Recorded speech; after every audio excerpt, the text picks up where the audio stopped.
जेन माने SSC GD online apply करिथिला बोले से मनकर जेनटा कि केते तारीख एग्जाम अच्छे आउ केन शिफ्ट रे एग्जाम टा पड़ी सेटा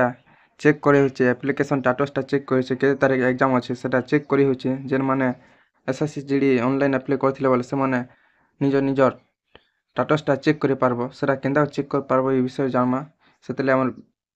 चैनल के सब्सक्राइब करो वीडियो के लाइक शेयर करो ई प्रकार अपडेट हम चैनल रे मिलुथिबा पहला तो गूगल सर्च कर पकाबो जेनटा कि ssc.gov.in सर्च कला पर इने देखि पातो जेनटा कि लॉगिन और रजिस्टर ऑप्शन टे अछि तार ऊपर क्लिक करबो तार ऊपर जेतले क्लिक अछि ने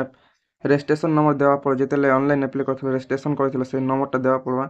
आउ जेन पासवर्ड टा दिथिलो निजर हिसाब से पासवर्ड टा इने दे देबो पासवर्ड दे सारला परे इने जेन कैप्चा कोड अछि कैप्चा कोड के इने फिल अप करबो जदी पासवर्ड टा भूली जाइछो बोले इने फॉरगेट कर से पासवर्ड टा को फॉरगेट कर पारबो लॉगिन कला परे लॉगिन करि सारला परे पर डैशबोर्ड टा आसबा तापर तलके टिक आसला पर इने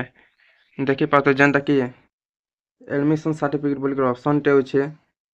तार ऊपर एरो चिन्ह अछि तार ऊपर क्लिक करबो क्लिक कला पर प्रकार पेज टा ऑप्शन इजे इने तो पहले एग्जामिनेशन सिलेक्ट करबो एग्जामिनेशन सिलेक्ट करबा लाई हले इने नूरी पकाबो जेनटा कि कांस्टेबल जीडी टा लेखि दुचे कांस्टेबल जीडी सिलेक्ट करबो तापर इने ईयर टा सिलेक्ट करबो ईयर टा जेनटा कि 2025 सिलेक्ट करबो तापर इने चेक स्टेटस बोली ऑप्शन अछि तार ऊपर क्लिक करबो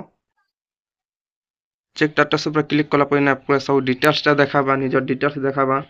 पहला तो इने निजर ना देखाबा बापा ना देखाबा रजिस्ट्रेशन नंबर देखाबा तापर इने निजर रोल नंबर देखाबा आ एटा देखि पारथिबो इने जेनटा कि केते तारीख एग्जाम अछि सेटा देखाबा तापर केन शिफ्ट रे केते नंबर शिफ्ट एग्जाम हेबा सेटा देखाबा केते बजे एग्जाम हेबा सेटा देखुचे